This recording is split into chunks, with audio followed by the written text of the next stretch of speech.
Yow, what is up, ladies and gentlemen? Welcome to another edition of eXtrevision. I'm your host, Eckstein, and in this segment we are looking at the competitive news for this last week.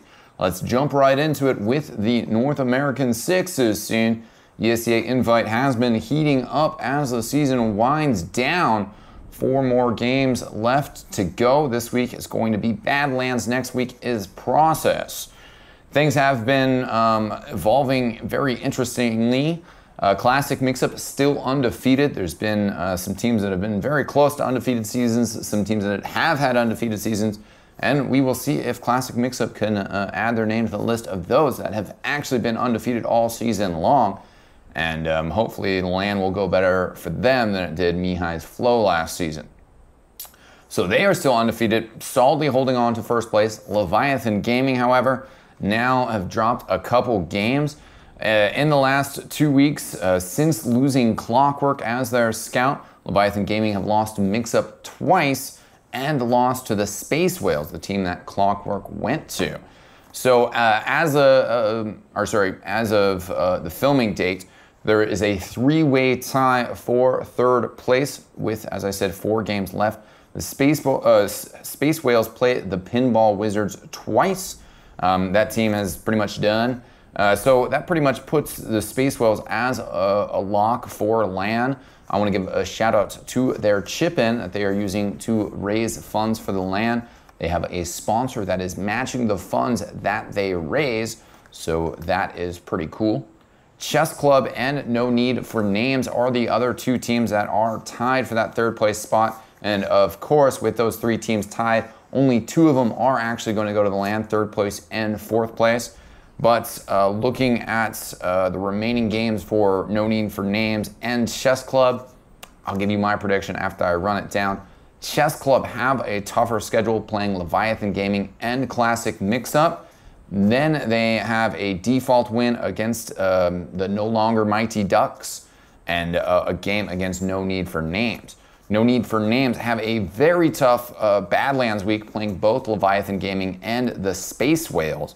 Then they're playing Chess Club and going heavy. So basically, I mean, I don't think that No Need for Names are going to be able to beat Leviathan Gaming or Space Whales, possibly able to pick up a game against Leviathan Gaming. Then they're going to play the Chess Club, and that's pretty much going to be the decider game.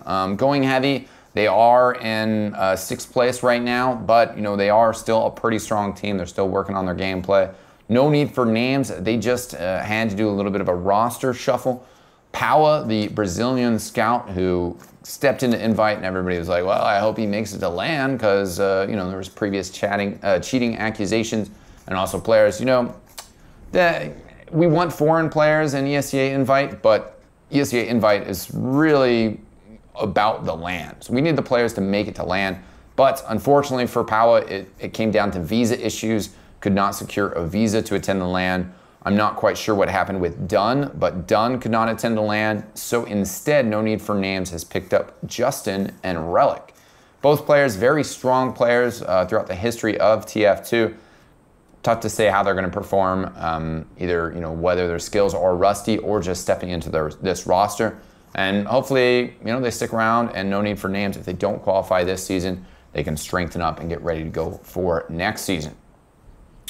Now, for North American Highlander news, UGC had their first real week of action last week, with Upwards being the match. Our UGC coverage crews casted Team Player versus Blunderful. That was Sud and Hildreth stepping in. And Michael and Hexagram covered Gunrunners versus Bonus Points. Check out our VODs of those 2 casts if you did not see them. Week 3 is Foundry. Gunrunners put together a prediction video that hopefully we'll have up before matches on Monday. Not entirely sure when this video is going to be released, so either matches just got played or matches are coming up tonight. I will get to our streaming schedule in a second. Stay tuned for VODs on eXtv of our coverage, or go to our streaming site, twitch.tv/eXtv esports. Moving on to European TF2, the first week of ETF2L Season 13 is in the books. Epsilon Gaming, a slightly different roster. Numlock, one of their additions. Mike, the other one. They defeated BFF, which I'm assuming stands for Best Friends Forever. It's a new team with Miralyn, Captain Hax, Darn, Bibbin, Cookie, and Cadis. Very strong roster there, but lost a close game on Badlands to Epsilon, and then Epsilon had a stinging defeat of BFF on Goalie Wash.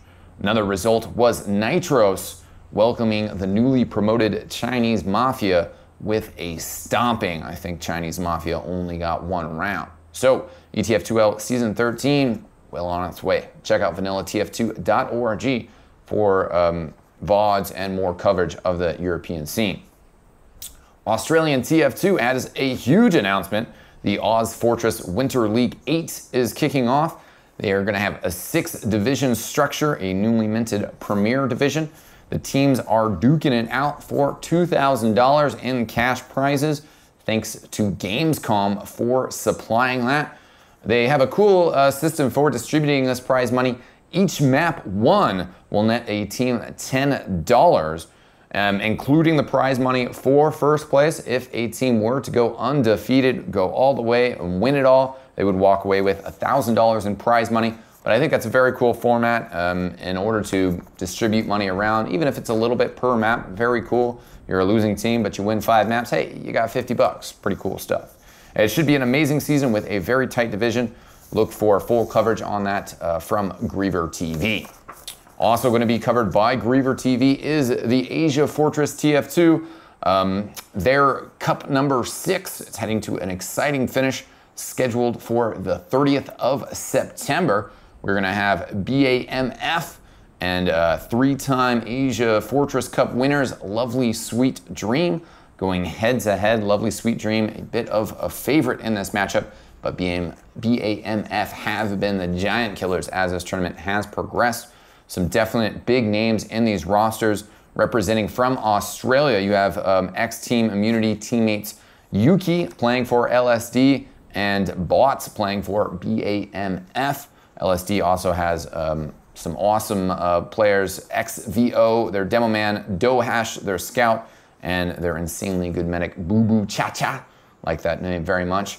While on BAMF, look out for HCAZ and Zay, their roaming soldier, as well as Snowblind from Ozfortress. Now, on to our eXtv streaming schedule. We've been trying to just lock down a weekly schedule for you guys, a little bit easier for us to communicate to you. And we got a bunch of cool things going on. Monday nights, Sud and Kip doing UGC Platinum, 9:30 p.m. Eastern. On Tuesdays, also at 9:30 p.m. Eastern, Michael and Hexagrams are going to be casting more UGC action. And basically, they're going to try to get a game rescheduled from Monday to Tuesday, but that is very difficult with the UGC structure, how those teams play. They're so used to that Monday night match slot. It's tough to reschedule. So some of that coverage will be live, some of it will be off of demos, and it's going to be excellent either way. Then on Wednesday nights at 8 p.m. Eastern, we have the new podcast called Fully Charged with Salamancer and Seabear. You can see that live on his twitch.tv channel /FatMop. And then you can also see the podcast as well as last week's episode on his YouTube channel, also /FatMop. Then Wednesday night and Thursday nights, we're lining up ESEA coverage at 11 p.m. Eastern. I will be doing casts on Wednesday night. We're also going to get DJC and Seabear involved. Sal probably poking his head in, Duder, all the usual characters, but not entirely sure who's fitting in where. But that does it for us and our competitive news for this edition of eXtravision. Tune in tomorrow for our community news, and the day after that for Extra Time with Eckstein. That's it, ladies and gentlemen. I'm Eckstein. I'll see you next time. Peace out.